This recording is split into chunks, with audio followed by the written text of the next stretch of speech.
That's the one thing about our audience. They always want a new guy to break through the glass ceiling. All you have to do is just be real. Allow me to reintroduce myself. I am the jabroni beating, pie eating, trailblazing, eyebrow raising, talking is done, you're out of your class, no sleep till Brooklyn, The Rock whips your ass. Woo! I wish you and King would quit talking. Welcome to Around the Ring, episode 35 for today, Monday, September 21st, 2015.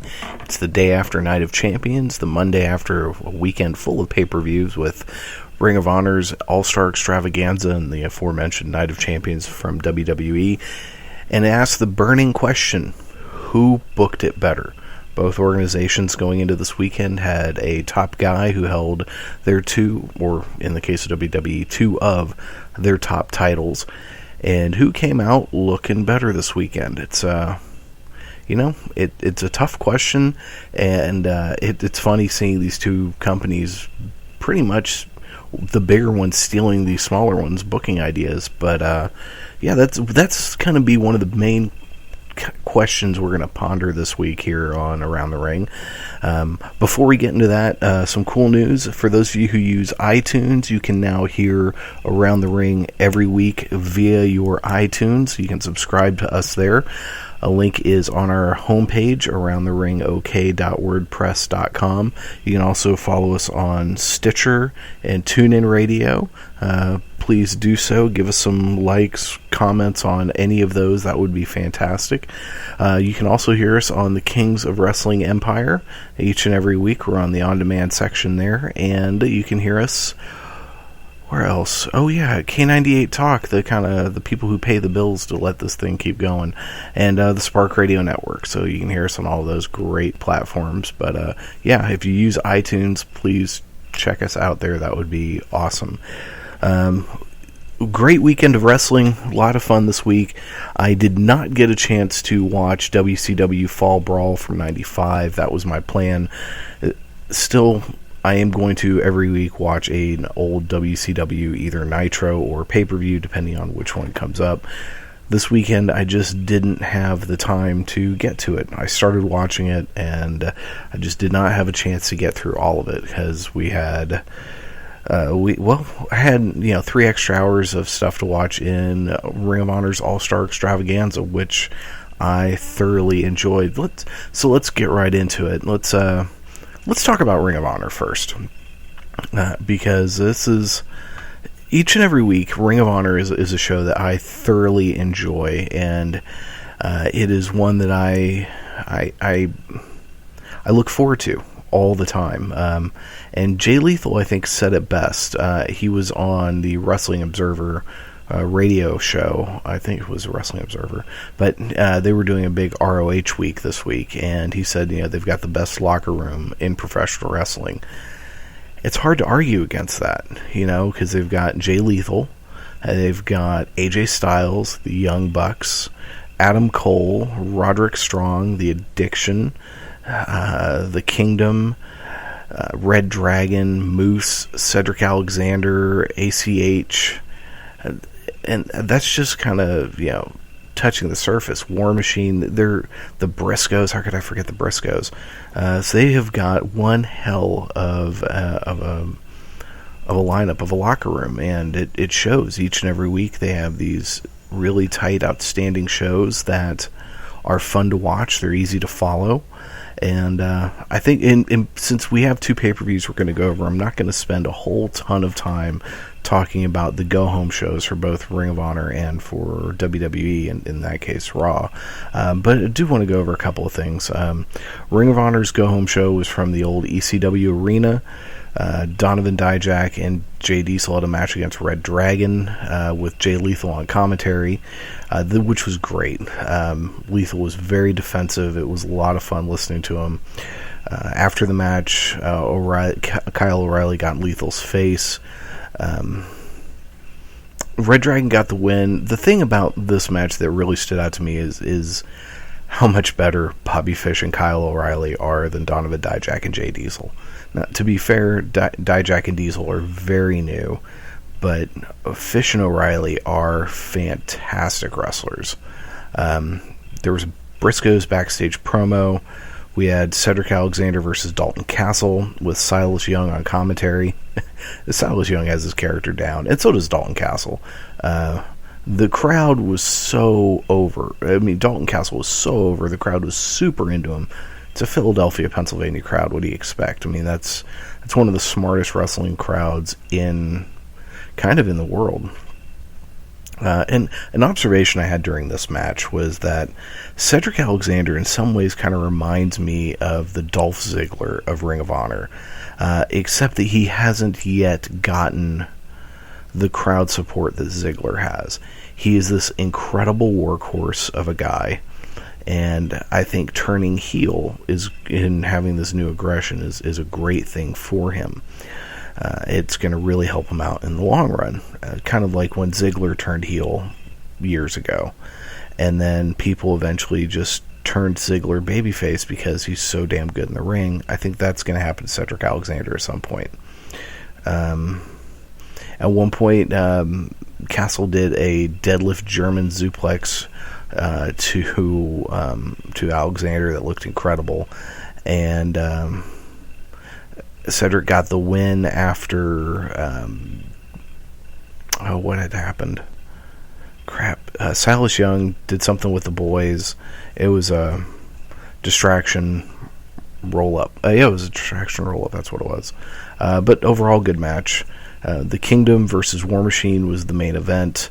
Matt Taven is he just kind of irritates me and cracks me up all at the same time. He is so charismatic and such this pretty boy metalhead. Like, if this would have been 30 years ago, he'd be fronting a band like Poison.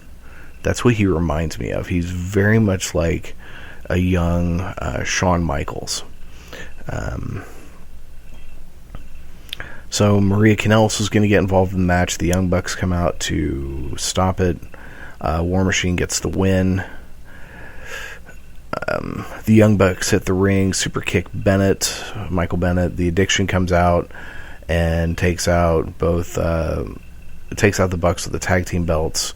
And then the show closes out with a series of backstage promos promoting the pay-per-view, which takes us to Friday night's All-Star Extravaganza 7. There was a part 2 apparently on Saturday night, but that was not on pay-per-view. Let's just get right into the matches. The show opened up with Bobby Fish challenging Jay Lethal for the television title. This was a really good match. There was a lot of back and forth. Bobby Fish was going heavily after Lethal's leg at various points. Lethal got the win after reversing a leg bar into a roll-up with a handful of tights. Really good match. We then had Dalton Castle versus Silas Young. And streamers, the ring was just covered in streamers for when Dalton Castle came out. And this match was I think this was going on in San Antonio, which is, shittily enough, the same area that WWE was in this weekend. And they had a big NXT show going on at the same time as this Ring of Honor show. Which, on the one hand, they happen to be doing a pay-per-view on Sunday night in the same area. So, it makes sense for them to bring NXT with them and to do an NXT show in an area.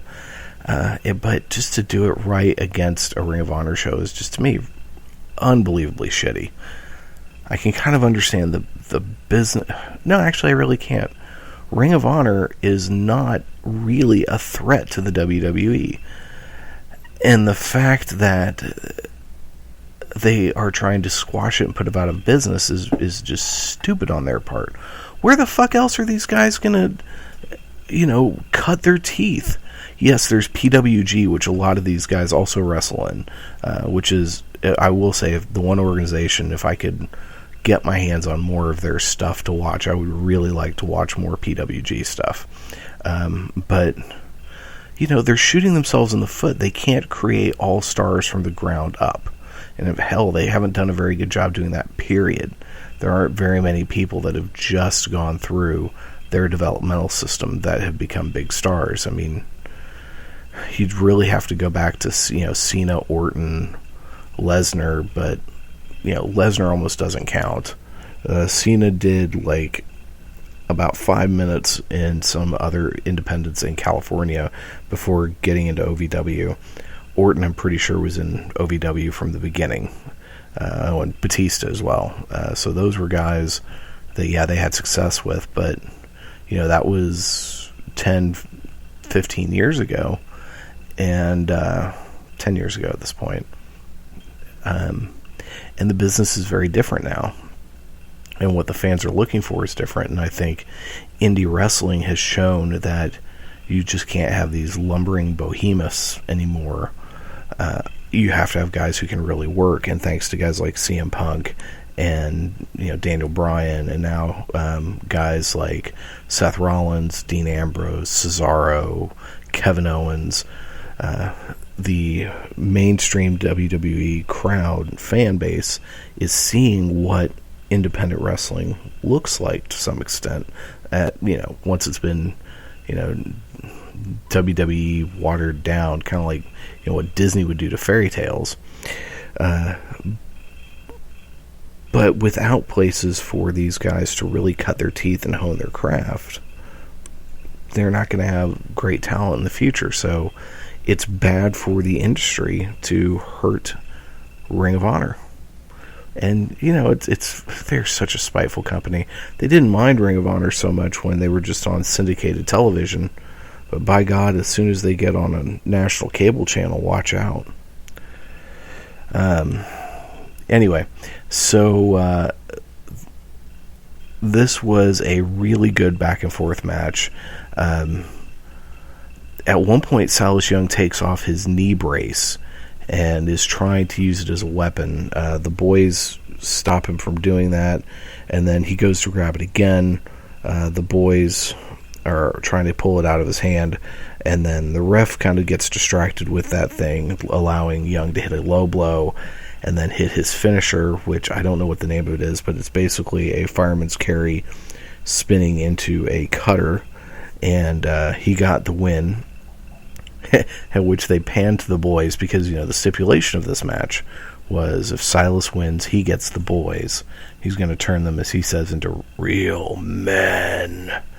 And if Dalton won, he would get Silas Young to be one of his boys. So the boys just look shocked. At one point, one of them looks like he's going to puke and then passes out. It was hilarious. I think this was the best way to do this match, because as fun as it would be to see Silas Young as one of the boys, I think the vignettes we're going to get of him trying to teach these guys who are just effeminate as all get out, it's going to be just hilarious. Him trying to teach them how to change oil and on a car and chop wood. I'm really looking forward to it. I'm looking forward to this feud going on. I really enjoyed Silas Young more in this than I thought I would. Dalton Castle is amazing. He has his character down. This was just a lot of fun. And who knows, we'll get to see what happens. On that Wrestling Observer show that I listened to this week, the one that had Jay Lethal on it, one of the guys, and I forget his name, so I apologize, but one of the guys said that he would like to see, Silas get the win, get the boys, but the boys slowly convert him from being a quote-unquote real man to being one of the boys. And that could be a lot of fun. I think this is going to be a good feud going forward, and I'm looking forward to it. Next up, we have the Briscoes versus a mystery team. So the Briscoes come out, huge ovation, place goes nuts. The Decades music hits. BJ Whitmer and Adam Page come out. Adam Page has his right arm in a sling. BJ Whitmer's leg or knee or something is jacked up, so he's still walking with a crutch. Whitmer eventually joins commentary. What's funny is, as he's going down, the crowd just cannot stand the Decade, cannot stand BJ Whitmer specifically. There was please retire chants. and AARP chants, which was just hilarious. That was great. The Romantic Touch came out. Apparently he has been obsessed with the Briscoes. Jay Briscoe beat him down quickly. And then we had the All Night Express returns to Ring of Honor, which is Kenny King and Rhett Titus. Kenny King has been in TNA for a number of years. He was part of the Beatdown Clan most recently. And they came out to a huge pop. And this was a fantastic tag team match. The place exploded when ANX came out. It was a great back and forth match. Lots of fun. Lots of great spots. All Night Express got the win. After the match, Adam Page attacked Jay Briscoe. And then the All Night Express run in to make the save. And then it ends with the Briscoes and the All Night Express all shaking hands. Really good moment. Really just great tag team wrestling. And they talked a lot about, in the match, the commentary, about how deep the tag team division in Ring of Honor is and how serious the competition is. And they're right. When you compare them to WWE right now has the most entertaining tag team in the world in the New Day. Though I can't just say enough about how wonderful the New Day are. But then they've got the Dudley Boys have returned, and they've got some other good tag teams. But you look at the whole division, and you don't immediately think, well, any one of these guys could be in the main event of a pay-per-view or a Raw or SmackDown, other than in a tag team match. Where, unlike, you turn around to Ring of Honor, you've got the Briscoes, which one half was the former world champion. You've got Red Dragon, whose members were in the opening match in the main event of this pay-per-view. The Kingdom, which those guys have, Michael Bennett has challenged for the world title before.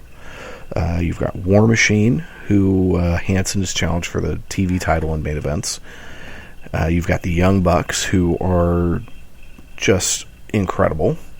And now you've got the All Night Express. And these are, and I'm sure I'm leaving somebody out, but these are, the Addiction. How could I forget the Addiction? Both, main event guys. It's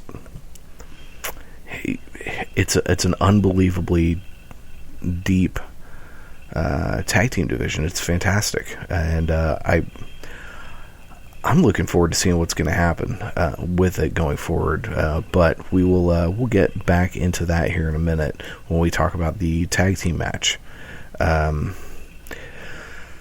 We then had a vignette for the Moose Cedric Alexander feud, which led us into Cedric Alexander versus Moose in a no disqualification match. Moose came out wearing a football helmet to the ring. And at one point, Cedric Alexander he's standing on the second rope in the corner. Moose jumps up and hits him with one of the sickest drop kicks I've ever seen, throwing Alexander off the top rope onto the floor. It was a sick bump. And then at one point, Moose takes a ladder out from underneath the ring, because you need a ladder underneath the ring, of course. Why not? And he sets it up. He sets it up where it is balanced between the chair and the ring apron, and then he puts Cedric Alexander on it. He gets into the ring and runs and dives over the top rope, doing basically a senton down onto Alexander onto the ladder. Jesus Christ, man, why can I not think of what these things are called? Fuck. Anyway, Cedric moves and Moose hits the ladder. It looked awfully painful. There was another moment where Moose was down in a corner, and Veda Scott was kind of holding this chair up in front of his face. Cedric went to the other corner, got on the top rope, dove, and drop kicked the chair right into Moose's head. It looked painful. Excuse me, I'm sorry, man.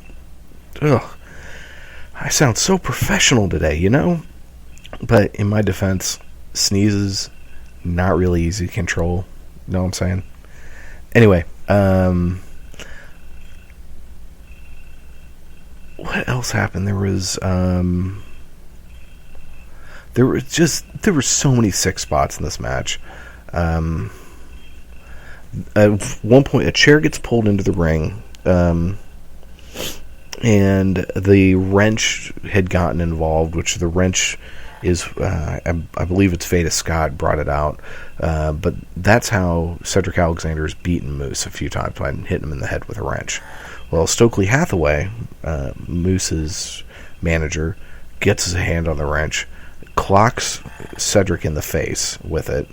There is a table set up in the corner, and as Cedric Alexander's standing there just stunned, Moose hits him with a huge spear through the table to get the win.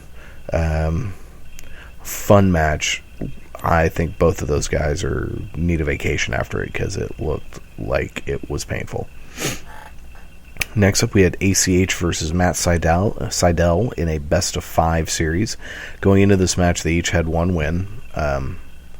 This was pretty much what you would expect. These two guys are high flyers. They move fast. It was a slow start of the match, but once it got going, tons of near falls, lots of flying around. ACH eventually got the win. Great freaking match. So ACH is up 2-1 in the series. Matt Sydal looked pretty pissed. I don't know if they're going to eventually have a Matt Sydal heel turn with all of this. He has been so good in Ring of Honor.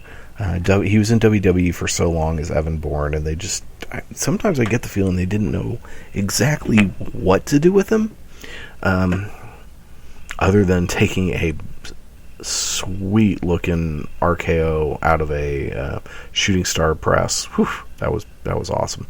Yeah, he definitely looked pissed, and we'll see where this goes. I mean, it's the best of 5 series, and that's now 2-1, so they've got at least one more match, but I would not be surprised if it went the full 5. We then had a vignette about the tag title match, and led into the triple threat tag title match of the Kingdom versus the Young Bucks versus the Addiction for the tag titles. And it was basically anyone could tag anyone else in kind of rules. This was a freaking awesome match. Tons of stuff going on all over the place. The Kingdom eventually got the win, which shocked the hell out of me. After someone came in a KRD mask, which the Addiction was played the part of the KRD, the Addiction with Chris Sabin, and they were trying to blame it on the Kingdom. But during all this KRD guy came in the mask. You never saw who it was. He hit he hit Sabin's move onto one of the Addiction members, and I can't remember which one it was. During all this mess, there was a blind tag. Matt Taven tagged out the member of the Addiction. The Young Bucks hit Indy Taker.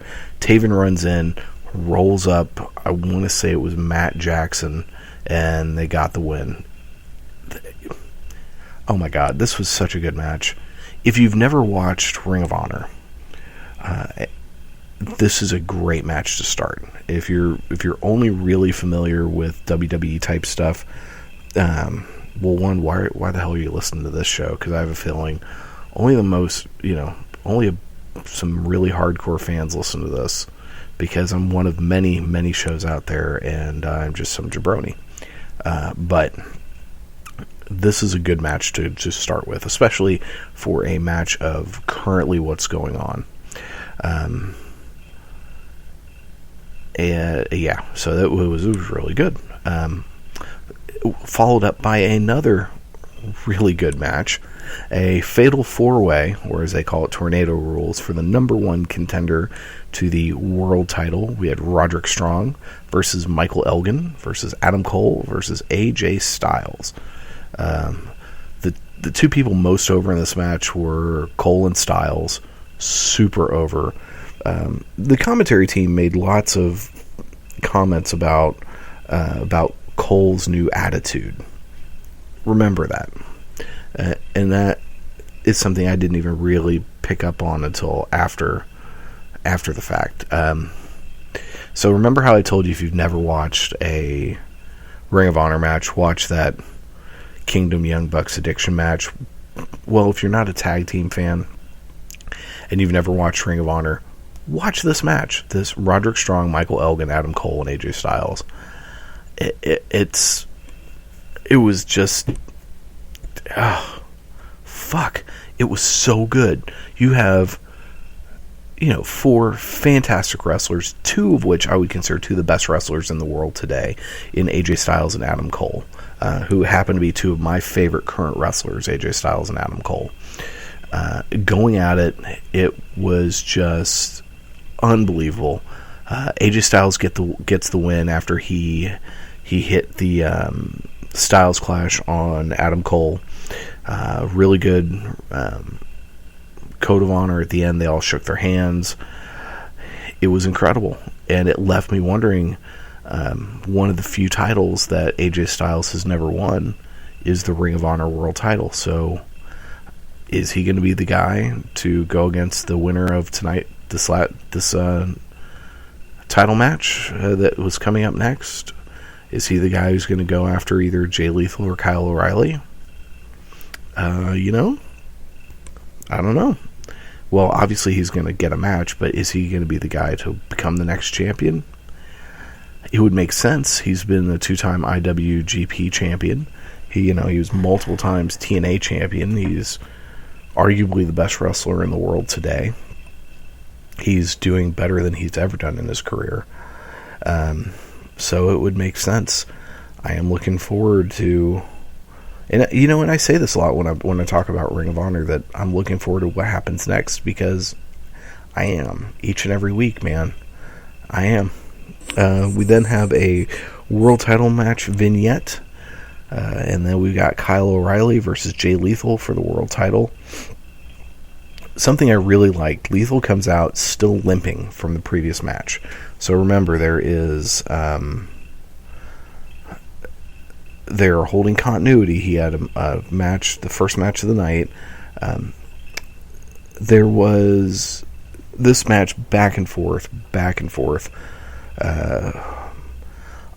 Eventually, there was the ref gets knocked down. Lethal grabs the belt, goes to hit Kyle O'Reilly. Bobby Fish comes out, makes the save. They go to do their finishing tag team move. Donovan Dijak comes out, chasing the dragon. That's what it's called. Donovan Dijak comes out to make the save for Lethal. Then Adam Cole comes out, and the place fucking erupts, man. And Adam Cole, he gets rid of Dijak. Fish is out of the ring because he'd been thrown out by Dijak. And he and Kyle O'Reilly are setting up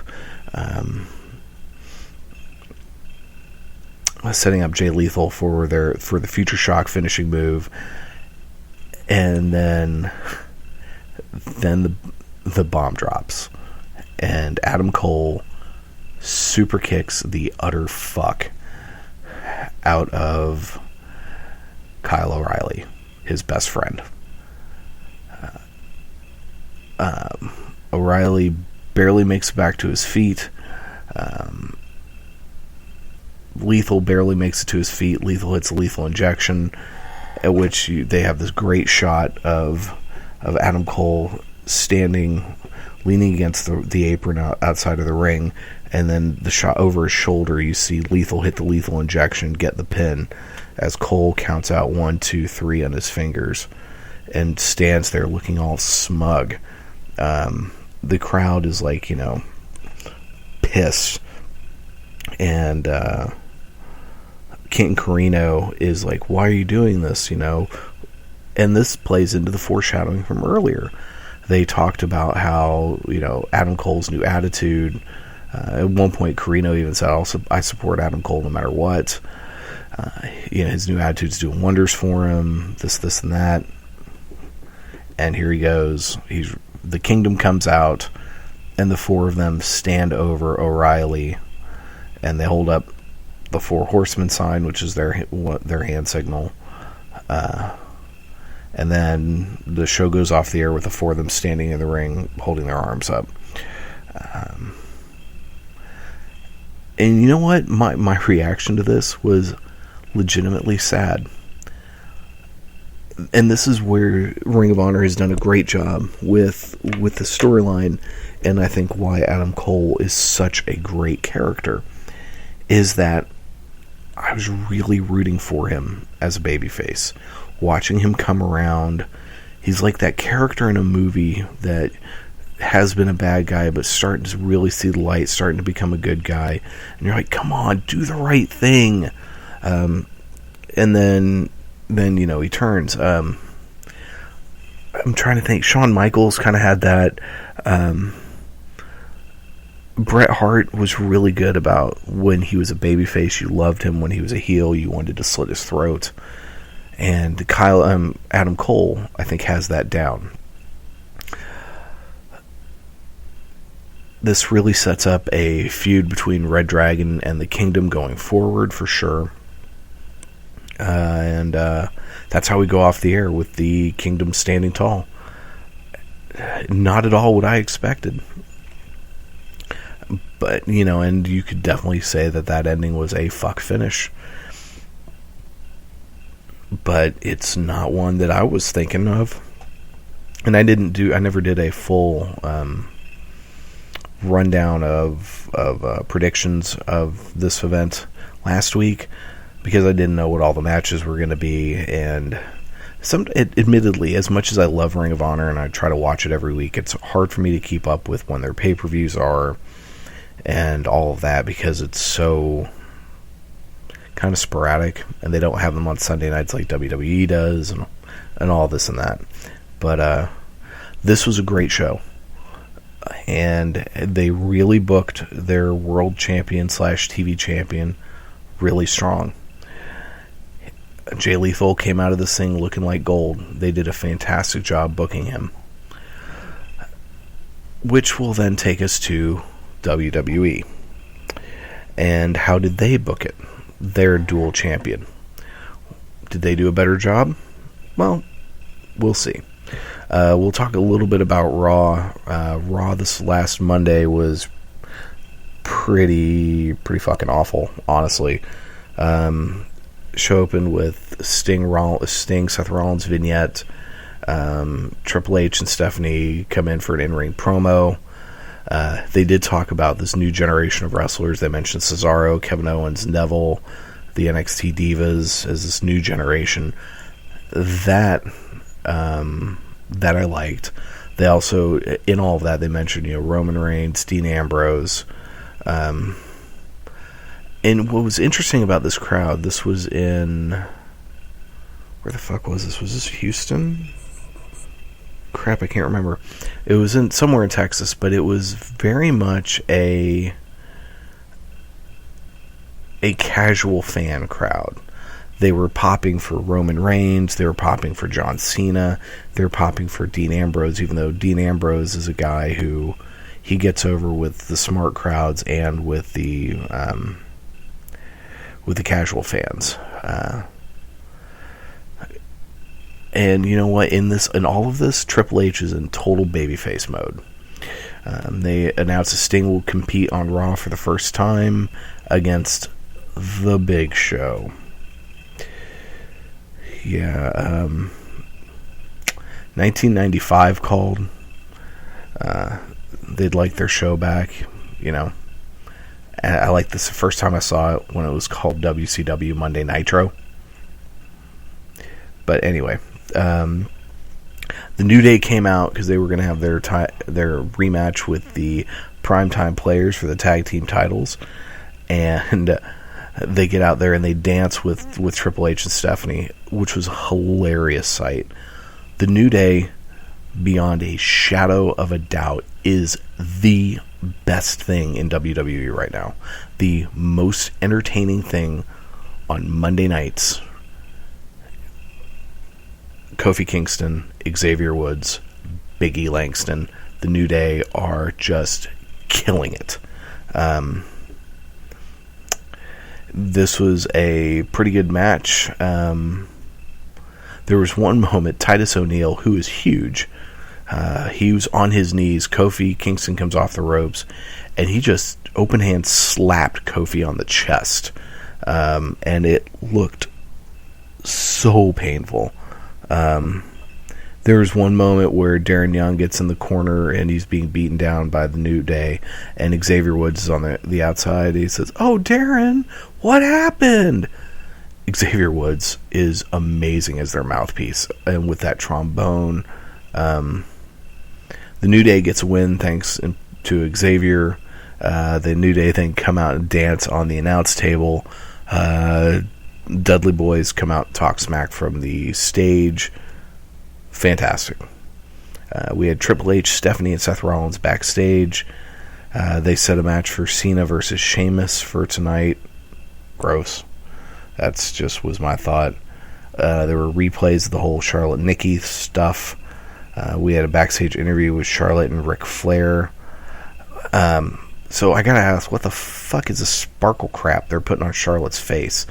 And they had that on in Night of Champions as well. And then Renee Young was doing the interview. Renee Young is awesome. Her show, Unfiltered, is great. Though I admittedly I only really watch it when there are wrestlers on there. Occasionally I'll watch it if someone else is on there. She is fantastic. She's a beautiful young lady, but honey, please stop tanning. Please. You don't need it. You're amazing the way you are. Just saying.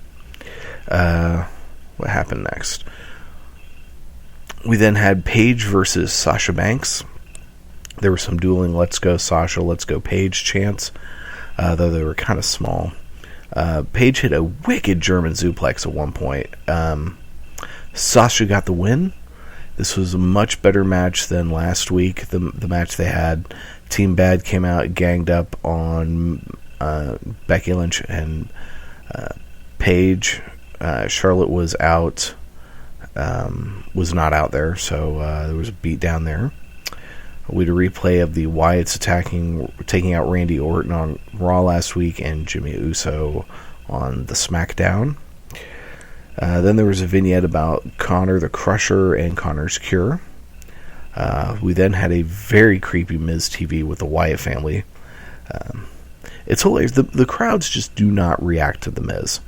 This crowd especially did not react to him at all. So Braun Strowman and Luke Harper just threw their chairs out of the ring. At one point, Wyatt tells Miz, "Do not sit down. You're not safe." Bray Wyatt did a great job just freaking Miz out. Roman Reigns and Dean Ambrose come out to a huge pop. Ambrose kicks Miz and throws him out of the ring, which was fantastic. We had a stare down. Reigns says they found a partner, and Reigns cut one of the best promos I've ever heard him do. It was really good. And my takeaway from all of this, especially, and we'll talk about what happened last night at Night of Champions, but the takeaway from this is that these five guys, maybe not as much Strowman because he's brand new, but Luke Harper, Bray Wyatt, Dean Ambrose, and Roman Reigns work so well together. This is going to be long-term feuds. Kind of like back in the day, you had Sting and Ric Flair were always feuding, off and on, and it was always great. Every single time those guys got together to feud, it was fan-fucking-tastic.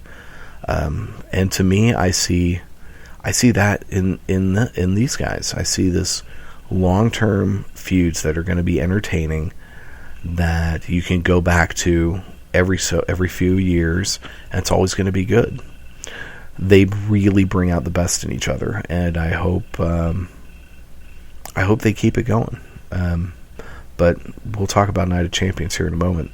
We had John Cena versus Sheamus. Just the whole thought of the two of these guys getting in the ring together makes me kind of want to gag. And, if it was up to WWE management, all WWE superstars would look like these two. This is exactly what Kevin Dunn and Vince McMahon think, superstars should look like. It will be so good for this company when those guys are gone. Cena got the win. Here's a dirty little secret about this, though. This was actually a good match. I hate to say it, I enjoyed this match. I think Cena is putting on some of the best matches of his career this year. And, Sheamus, when you get Sheamus in there with the right guy, he can have some really good matches. He and Cesaro have had some killer matches. So, yeah, this was better than it had any right to be. We then had Ryback come in for an in-ring promo, which reminds me, looking at my notes, they were in Memphis, Tennessee. And Ryback does this weird Elvis impersonation thing, and it was so cringeworthy. It gave me douche chills. It was so bad. And this is such a good example of everything that WWE does wrong with their talent. Ryback, whether you like him or don't like him, he's a good talker. You let the guy just be himself. He's funny. He's fun. He's charismatic. He's witty. You bog him down with awful dialogue that he has to memorize, and he's not very good. And they wonder why his Intercontinental title reign has been so lackluster. Well, you keep giving him shit like this. It doesn't help that the poor bastard got a staph infection in his knee in the middle of it, which had to suck. But yeah, it's just people are having a hard time connecting with him. Other than the whole "Feed Me More" chants and all that, it's people want to like Ryback. People want to see the Ryback succeed, and I agree with them. WWE is not doing this poor guy any favors, which is surprising considering he is the prototype. He is what they're looking for. He's this big, jacked dude who is a good-looking dude, who can talk, who can work pretty well, and they're just fucking him. It's these idiots in management who where do you even begin when you hear promos like this? It's like that Suffer and Succotash promo that Roman Reigns had to do months ago. Why the fuck are you doing this to your people? Really? God damn it. I mean, seriously, you have this roster that is so good right now, and you're making these guys look like twits and morons. I don't understand. Kevin Owens comes out, thank God. He carrying a copy of The Secret, a book that apparently Ryback has said he has helped him through various times when he was recuperating. Not yawning because Kevin Owens sucked, but I'm just, tired, been up since 5 a.m., and it is like almost 11, so yeah, I'm I need to get my second win. Anywho, Kevin Owens comes out and is his normal Kevin Owens awesomeness. Says that, if he ever gets a shot at the Intercontinental title, he will take it away from Ryback. Ryback says, okay, well, good you mentioned that, because guess what? You and I are going for the title at Night of Champions. But, of course, they give him these just god-awful lines. Way to say it is just fucking terrible. But that sets up a match which I had a feeling was going to happen. Ryback versus Kevin Owens for the IC title at Night of Champions. We then had Stardust with the Ascension versus Neville with the Lucha Dragons, except the match never happened. All the guys get in the ring. There is a brawl, which lasted all of about 2 minutes. What the hell? I don't know. Excuse me. We then had a Nikki Bella vignette. Gross. We then have the Divas title match. Charlotte with Paige and Becky Lynch versus Nikki Bella with Brie Bella and Alicia Fox for the Divas Championship. The whole story of this match is Nikki Bella has tied AJ Lee for the longest reigning Divas champion. If she wins this match tonight, she breaks the record and becomes the longest reigning Divas champion. If she loses, she just stays with the tie. So this match was there. The thing is, as Nikki Bella has gotten a lot better in this last year, she's actually relatively competent in the ring. She's had a few pretty good matches, but she's no Charlotte, she's no Sasha Banks, she's no Becky Lynch, she's no Bayley. She can't hang with these other girls, and even Paige. But Paige has been on the main roster long enough that she's been able to dumb down her wrestling to match speeds with Nikki and Brie. So sometimes these matches are kind of painful. Well, at one point in the match, Brie jumps in to try to do the twin magic, and then Charlotte rolls her up for the pin. So big celebration. Think, oh hey, Charlotte just won the title. Stephanie comes out and says, no, you pinned Brie. Sorry, that's a DQ. You get the win. But Nikki retains the title. Fuck you, AJ. And so Stephanie sets up a match for Night of Champions. Nikki will defend the title against Charlotte, but if she loses via disqualification or countout, she will lose the title. So no matter how, any way that Nikki loses, the belt is gone.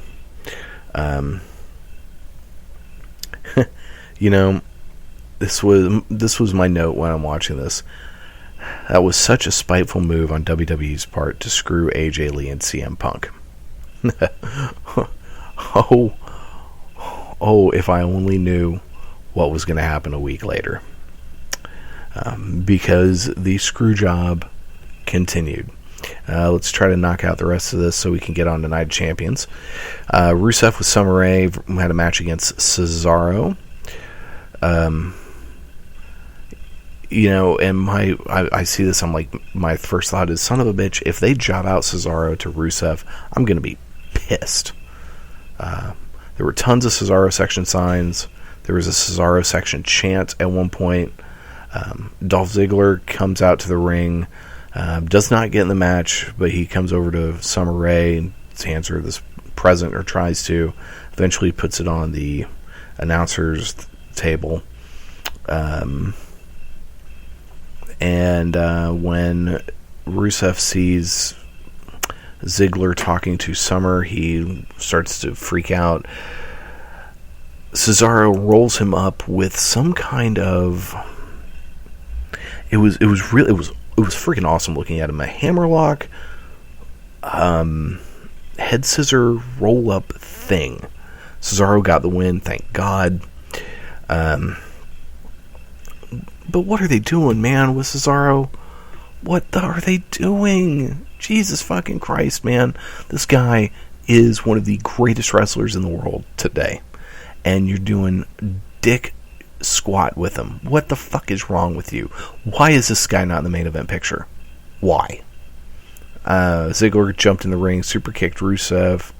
Rusev rolled out of the ring. Summer helped him, but as she's doing that, she grabbed the present from Dolph. Yeah, this was really setting up a double turn. When they're leaving, when they're on the stage area, Rusev just has a conniption fit.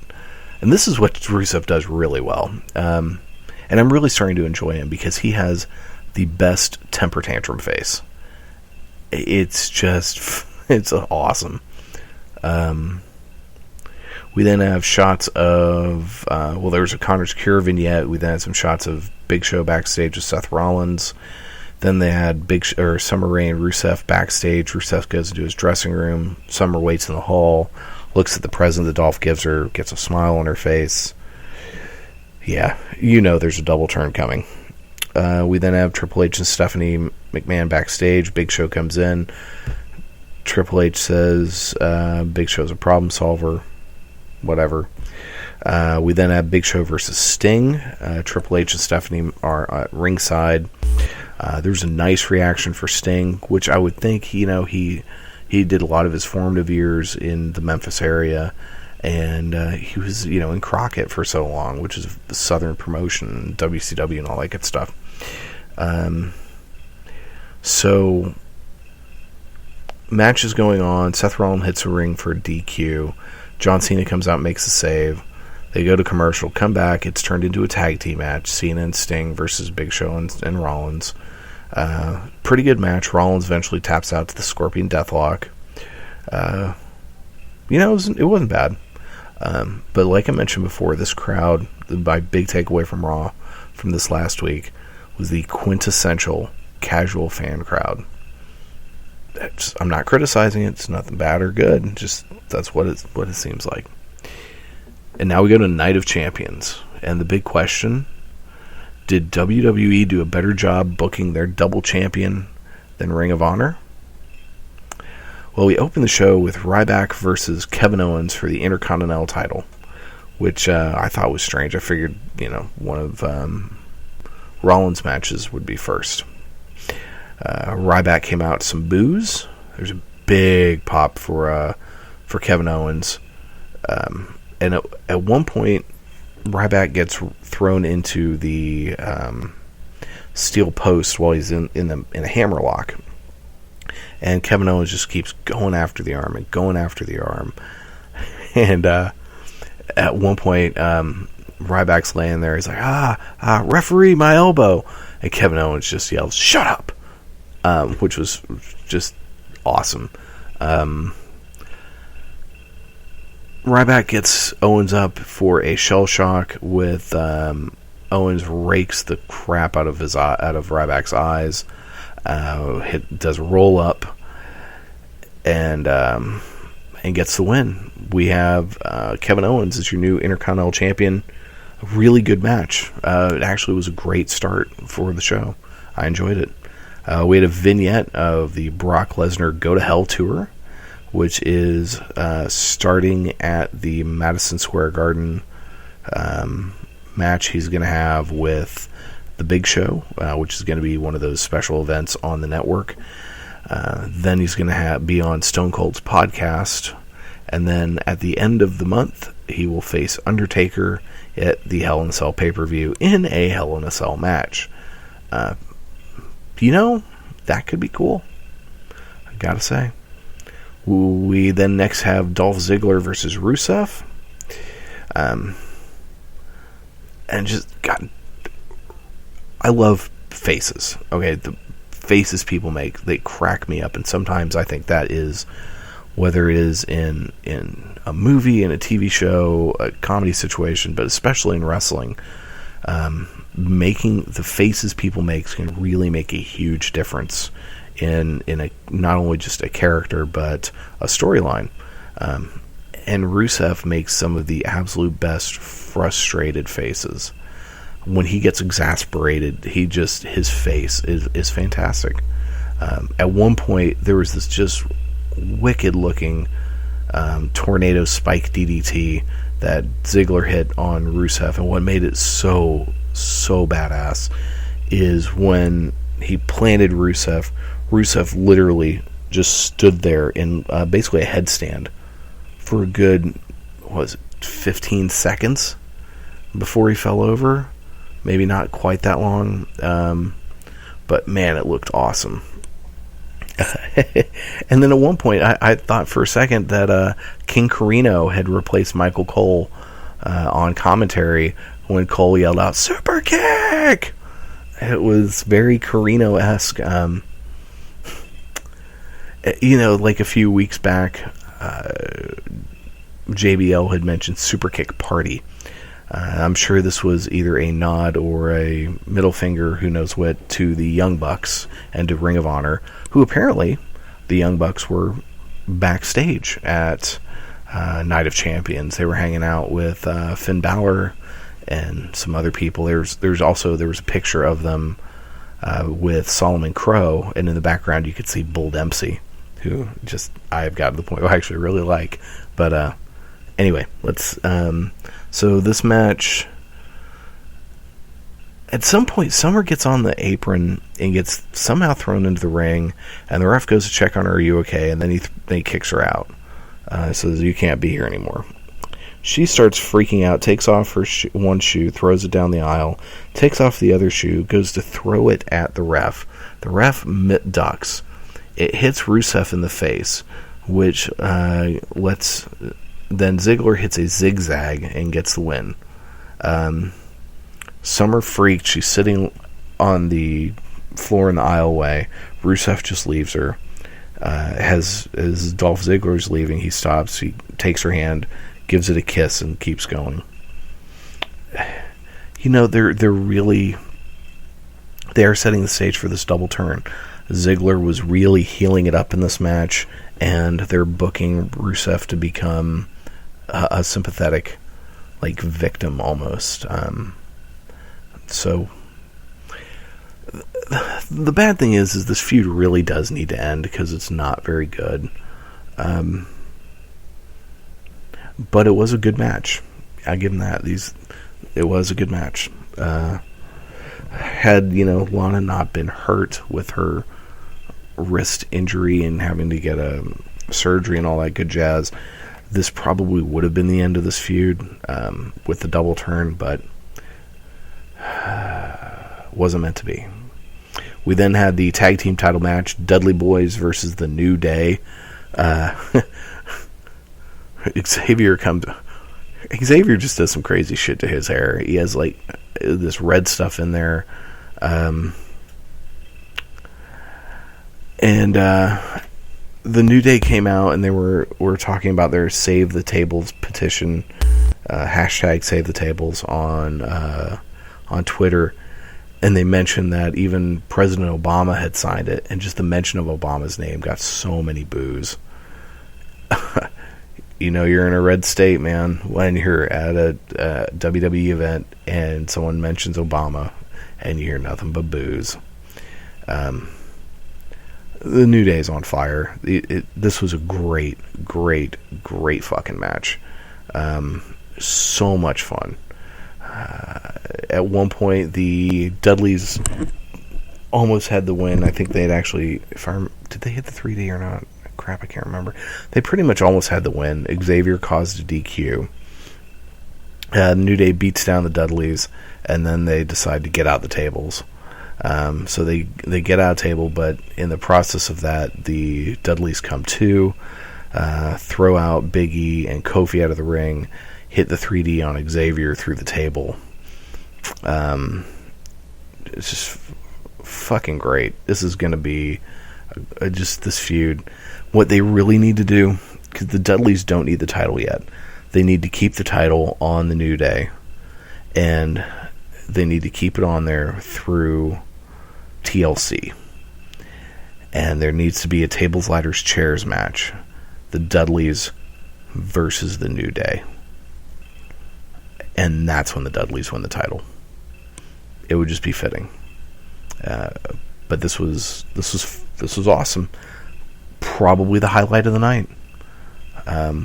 We had a vignette for a new show on the WWE Network called Breaking Ground, and this one is kind of going backstage into the lives of the folks in NXT.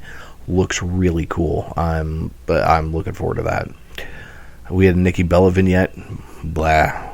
She's talking about, how did you spend your year? I spent my year doing blah, blah, blah, blah, blah, blah. You know, maybe she's a nice person, but she comes off as such a spoiled, entitled, pretty chick. Like, my life is so hard because I'm so hot. You don't understand. I don't know. Shut the fuck up, bitch. So we've got Charlotte versus Nikki Bella for the Needles title. At some point early in the match, Charlotte had gone off the top. I don't know if it was a dive, I can't remember what, but looked like she tweaked her knee.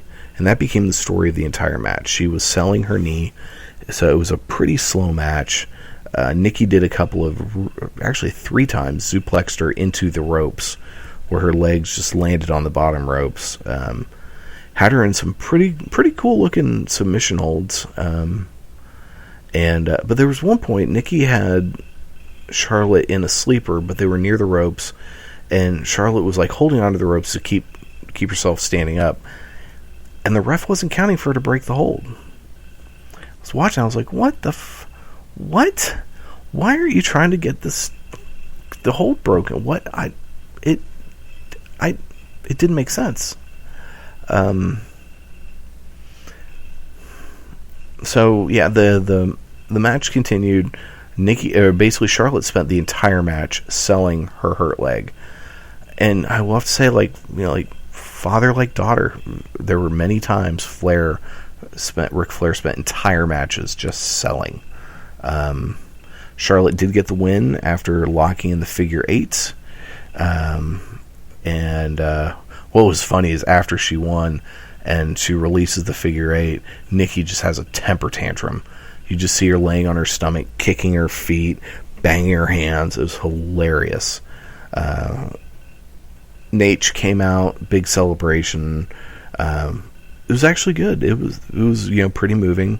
But what this really shows, I think more than anything, is that Nikki Bella's title reign was completely and totally about taking AJ Lee out of the history books. This was, whether it was Stephanie McMahon, whether it was Vince, I don't know which spiteful a-hole it was, but this was a big middle finger, suck my dick, to AJ Lee and CM Punk. And that's pretty effed up. Quite possibly the most spiteful company in the world, ladies and gentlemen, the WWE. We then had a backstage interview with Kevin Owens with JoJo. I like her. Kevin Owens is great, saying, he's a prize fighter. He's been without a prize. I think he's going to bring a lot of prestige back to the Intercontinental title. We then went to a backstage celebration with Ric Flair, Charlotte, Paige, and Becky Lynch. They're really setting the stage for Charlotte to do the heel turn, as after Becky won, after Charlotte won, Paige, Jesus, hold on, stop. Let me stop. Compose myself, get my thoughts. They are really setting the stage for the Paige heel turn. That's more like it. After the match, she just looked like she didn't care. In fact, there's some pictures of her standing there clapping, just looking like she couldn't care less. And in this whole backstage thing, I thought for sure Paige was just going to wallop Charlotte. She just had that look in her face, like, bitch, I'm going to kill you. And I'm sure that's coming. I'm sure we're going to have a Charlotte Paige feud, which could be freaking awesome. And it's going to be nice to see Charlotte in the ring with someone who can, or not Charlotte, Paige be in the ring with someone that she can actually wrestle with, because Paige is really good and has not been able to show that in her time in the main roster. And okay, I'm probably just going to stop. We shouldn't refer, when talking about WWE and NXT, it's at this point, I think, going forward, and when I say we, I refer to those of us as wrestling fans, should just talk about them like they're two separate companies. When we say WWE, we should mean the main roster. And when we say NXT, we should be talking about NXT. Why? Well, because there is zero continuity that's kept between the two. When someone gets called up from NXT to the main roster, to the WWE, they do not keep, storylines into consideration or any of that. They don't really keep the character where they are, nothing. It's just, which is really freaking stupid in my opinion. I could almost understand when you're going from one company to another to some extent. I mean, I think it would make sense creatively and for the wrestlers themselves to help go over more, to build from wherever they currently are. But in the case of NXT and the WWE, it's the same motherfucking company. It's the same company. Your paychecks come from the same place. So why can't the two creative teams work together? Oh, I know. That's because one of the creative teams actually does a really good freaking job, and the other one is a mishmash of bean counters and yes men that can't write good TV to save their damn lives. That's why. So, next up, we had a vignette for the Roman Reigns-Bray Wyatt feud, which then, of course, morphed into the Wyatt family, Reigns and Ambrose feud. The Wyatt family comes out, then we have Ambrose and Reigns come out. Some fan jumped into the ring and stood behind them for a second and then got escorted out. He was in like full Shield looking garb too. The folks over at Wrestling Soup made a meme saying Bill Ding has shown up. Hilarious. Then we get Chris Jericho's music.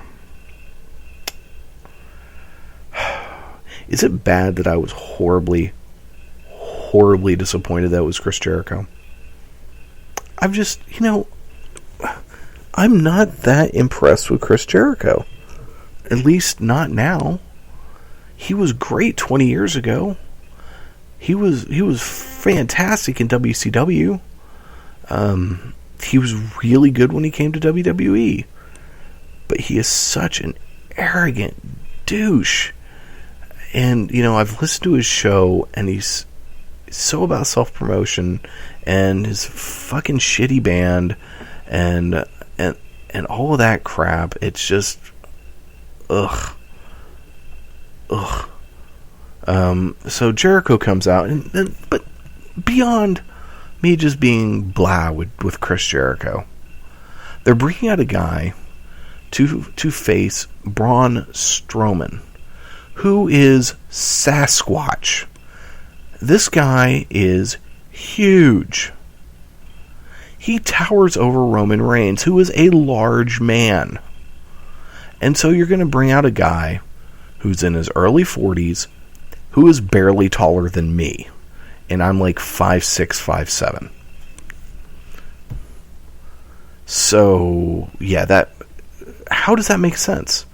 This guy's finishing moves are a moonsault off of, springboarded off the second rope, a variation of a Boston Crab, and the Code Breaker, which you try to hit that to a bigger guy, and they're just going to stand there.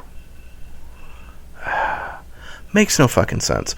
Corey Graves was right. During the pre-show, what little I saw of the pre-show, he said he thought it should be Samoa Joe. He thinks that it's going to be Samoa Joe. They're going to one of the toughest men in the world. And you know what? Samoa Joe might be a fucking hobbit in comparison to Braun Strowman, but at least, with that guy, he can hurt you. But no, we bring out pretty boy, old metalhead father, Y2J.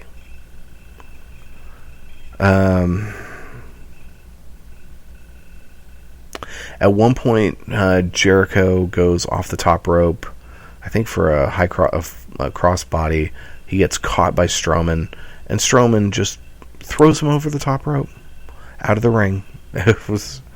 And that right there was the problem with bringing in Chris Jericho.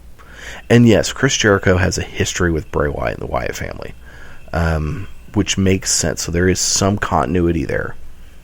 But how is he supposed to be a threat to fucking Sasquatch? It don't make no sense. The Wyatts win after Strowman does his choke thing to Jericho, and so after the match, Reigns, Ambrose are standing in the ring with Jericho, and they're just kind of standing there like, "Hey man, you okay? It's okay." And Jericho just looks pissed, and he goes to leave and shoulder checks Ambrose on the way out. Heel turn for Chris Jericho, methinks. But then, the commentators were all like, wow, it's Chris Jericho's big return. He was at the Beast in the East event. He was on that event. That's not a few months ago. He's been doing house shows for a long time. Big return. He's been in a WWE ring. He's all over the fucking place. He was on Tough Enough. Big return, my ass. So then we get a Seth Rollins backstage with Triple H and Stephanie McMahon. They're pumping him up, hyping him up. After he leaves, Sheamus walks up and says, "Yeah, I'm ready too," or something along those lines. And they have the two Seth Rollins matches back to back, which I found is very shocking. We had a Seth Rollins vignette, and then we have the United States title match, John Cena versus Seth Rollins. In the beginning of the match, at one point, some folks in the crowd started doing the wave, and Cena's kind of down in the corner, and Rollins notices, and he starts doing this thing where he's pointing at the crowd, kind of circling, doing a circle in the ring, and the crowd's doing the wave more. He then, of course, gets John Cena, tries to roll him up for the pin. But I saw that, and I really thought, why? This is actually a pretty good match. Seth Rollins got some nice pops. I didn't get it. There was a moment when Seth was going for the buckle bomb. John Cena turned it into a Hurricane Rana. Probably the best Hurricane Rana I've ever seen John Cena do. At one point, Seth goes for a frog splash, which he completely missed, which the crowd responded with Eddie chants, which was nice. Rollins hit a superplex into a Falcon Arrow. That's such an impressive looking, bit of moves there, spot.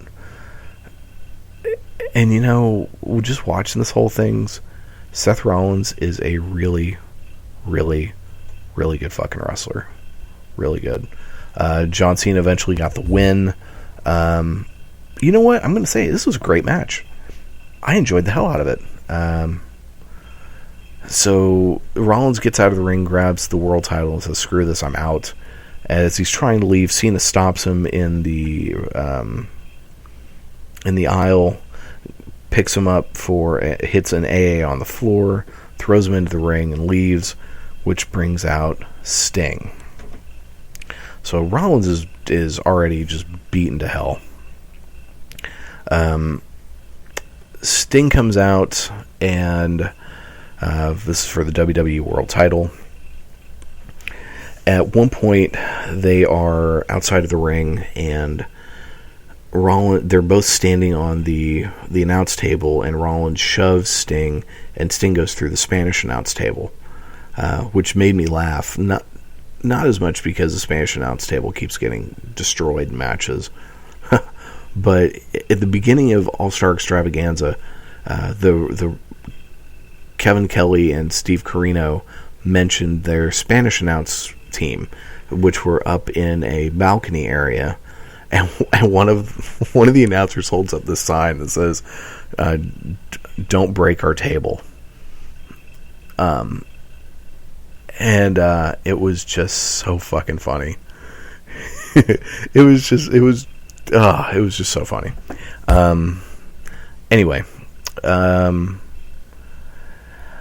during the match, apparently Sting did get legitimately hurt. He took a buckle bomb, and the trainer came into the ring. Apparently he fucked up his neck.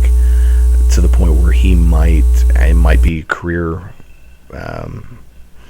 threatening, which would suck for him to go out like that. But at one point, he got a couple of Scorpion Deathlocks in.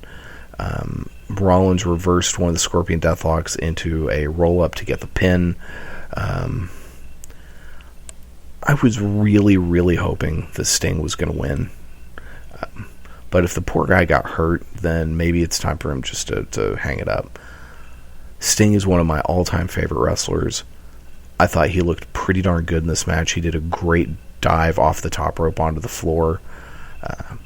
And going back watching his matches, he was WCW more than anyone else. Sting represented that company and that brand more than anyone else. I mean, you think that company is synonymous with Ric Flair and the Four Horsemen, Arn Anderson, all those guys. But Flair left. Arn Anderson and Tully Blanchard left. Sting never left. Sting was WCW through and through. And it's great seeing him in a WWE ring. I would have really loved for him to have won the title, but if he just got really hurt, it was a good thing for him not to win the title. And really, Seth Rollins, his promos are annoying, and a lot of it I don't think is his fault. It does have a slightly annoying voice, which kind of is irritating. But like I was saying earlier with Ryback, WWE writers give these guys shit to work with. And you're not gonna get a guy over, and there's not gonna be a good promo when they've got shitty lines. So Sheamus comes running out to cash in because Seth Rollins just went through 2 long ass matches and is spent. Hits a bro kick, is trying to cash in. The ref is taking a really long time to get the briefcase over to get the bell rung. And why? Well, that's because Kane's music hits, finally. Kane comes out, chokeslams Rollins. Sheamus jumps into the ring, is like, yes, do it again, egging Kane on. And Kane is back in the mask, he's Demon Kane again. Is really egging Kane on, wants him to chokeslam Rollins again, basically so he can win the title. Instead, Sheamus gets a chokeslam for his trouble. Then Kane tombstones Rollins, and that's how they go off the air. My thoughts really are, I wish they'd had Kane interfere during the match, and that way we could have gotten the belt onto Sting. But we obviously are going to have a Kane Rollins feud going forward, and with the Authority kind of really doing the whole tweener thing, almost babyface thing right now, I think they're eventually going to turn on Rollins, and it's who knows what's going to happen. We'll find out. But really the big question we have, who booked this better? We have 2 companies with 2 pay-per-views on the same weekend with champions who are dual champions. Jay Lethal and Seth Rollins. You know what? As shocking as this is for me to say, and I'm sure people are already going to think that if anyone was wondering what I would think on this, which I doubt anyone is, I think Ring of Honor did a better job overall. Now, they kept the titles on Jay Lethal. But what was nice about this is that the scenarios were so different. Yeah, we had the similarities of one guy with the 2 top belts, but the matches played out very differently and had very different dynamics. So that I like that. And you know what? And to be fair, I'm actually going to give this one a tie. I think WWE did the right thing getting the U.S. title back on John Cena, and probably in the long run did the right thing keeping the world title on Seth Rollins. And Seth Rollins had a fantastic match against Cena. he had a good match with Sting, and it told a good story. In Ring of Honor, the story is that Jay Lethal is the best wrestler in the world. He had a great match against Bobby Fish that he won, albeit with a little bit of cheating. And then he had another great match with Kyle O'Reilly. I totally blanked on the poor guy's name. With Kyle O'Reilly, which had a fuck finish. That advanced the story. That was, this now becomes the story of Adam Cole and Kyle O'Reilly. And we're going to get a Cole O'Reilly feud, Kingdom Red Dragon feud. And they both worked out really well. So my final verdict is a tie. Got to give credit where credit is due. The WWE did not completely screw the pooch on the Seth Rollins dual title situation. So yeah, they both did a good job. We got one more show to talk about this week, NXT, and NXT actually has my absolute favorite moment, the best moment of wrestling this last week. So we open up the show with Tyler Breeze. Tyler Breeze comes out for a match, and then as he's doing his relaxing on the ropes, Adam Rose comes out. And he has no real music. He's got these glasses on. And so Adam Rose comes out and says that the WWE Universe took a big steaming poop all over his party. So there is no party anymore, and that he was going to poop on the NXT party. Bull Dempsey's music hits. Bull comes out to chants of Bullfit and Bull is gorgeous, no he's not, which were fantastic. Bull Dempsey is super over, and he's so great as a babyface.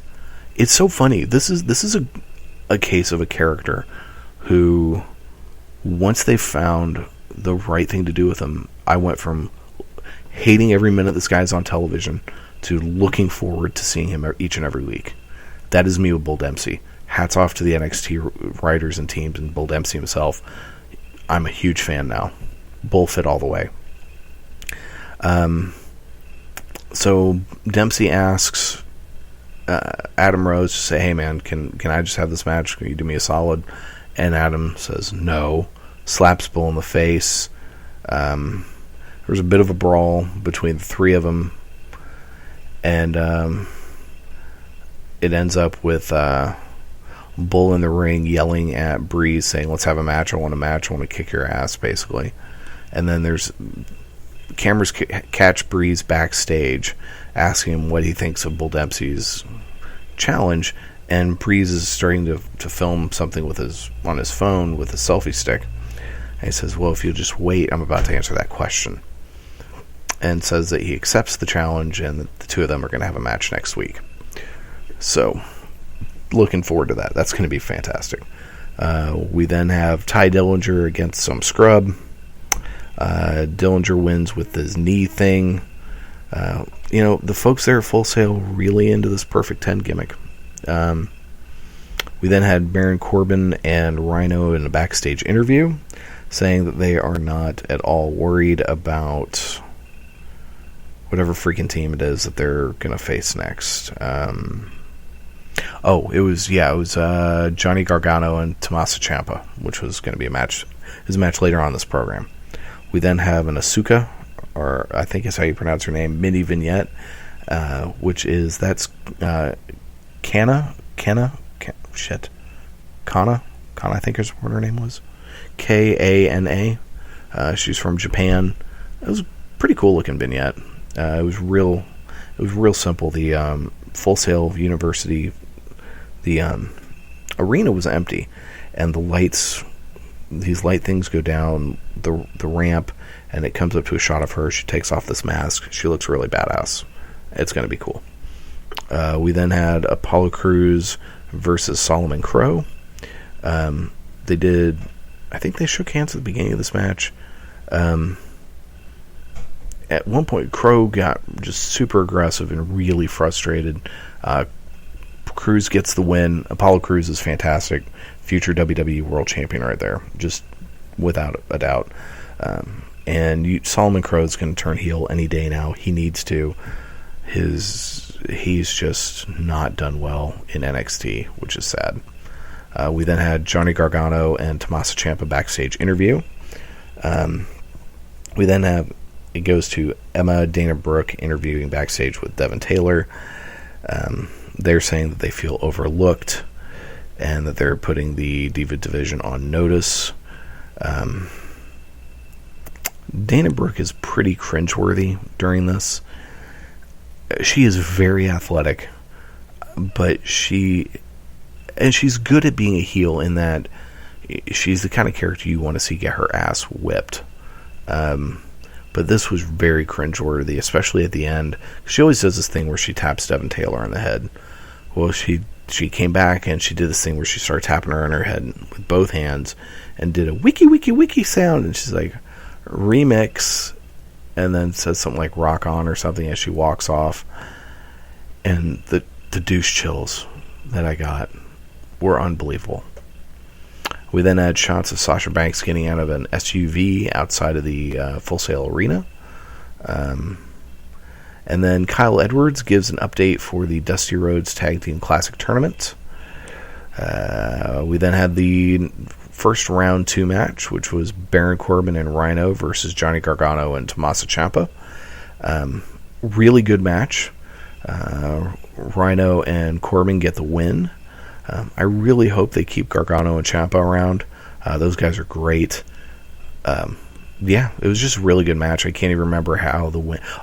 Gargano came off the ropes at some point, and Corbin just hit him with the End of Days out of the middle of nowhere. It was good.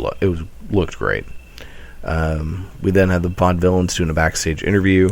They get interrupted by Blake Murphy and Alexa Bliss, and Alexa says they are invoking their rematch clause for next week. So next week we get the tag title rematch between those two, so that should be very good. There was another Nia Jax vignette, and then we had Bayley versus Sarah Dobson. And my God, this place was so over. I mean, Bayley. What I'm saying, they were so into Bayley. She comes out, she's high-fiving people, and at one point she actually gets into the where the seats actually are, goes over the barricade, starts running around the crowd, and at the very end she stops at her number one fan, Izzy. Tons of kids in the crowd wearing Bayley shirts, but Izzy is her number one fan. She's been to tons of her matches. She's the girl that they were filming her watching TakeOver, and then she fainted when Bayley won the title, and then she got a tour of Full Sail and the Performance Center and everything. So Bayley invites her into the ring, brings her into the ring with her, and they stand there for a second. Place just keeps going, just ape shit. She takes her back out, gives her back to her dad, hugs her mom and dad. Just great. Then a bunch of "You Deserve It" chants. Pretty short match. Sarah Dobson apparently is on the Indies, pretty well known. I can't remember what her name on the Indies is. But Bayley got the win with the belly to Bayley, or Bayley to belly. Shit, I can't remember what that's called. Anyway, and just the place is just going nuts. Bayley gets on the mic, and right as she's starting to talk, Sasha Banks' music hits, and it was great. Sasha comes out and says, that all that she's been hearing from NXT takeovers, that they stole the show, that it was, match of the year, best women's match in WWE history, and she's actually looks like she's about to start crying through all of this.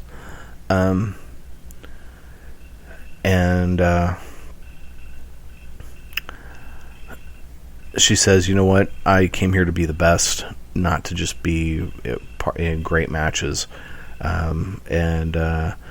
Bayley says, "You want your rematch? We can do it now. We can do it next week. When do you want it? Let's go." And Sasha says, "Oh, I don't want to beat you just once." To which Bayley responds, 2 out of 3 falls? And Sasha says, "No, I want to beat you again and again and again and again." And the crowd starts chanting "Iron Woman." I just got to mention, there was some fool in the crowd in a complete, like, Egyptian pharaoh type garb get out. It was hilarious. William Regal comes out and says, "You know what? You've given me a great idea.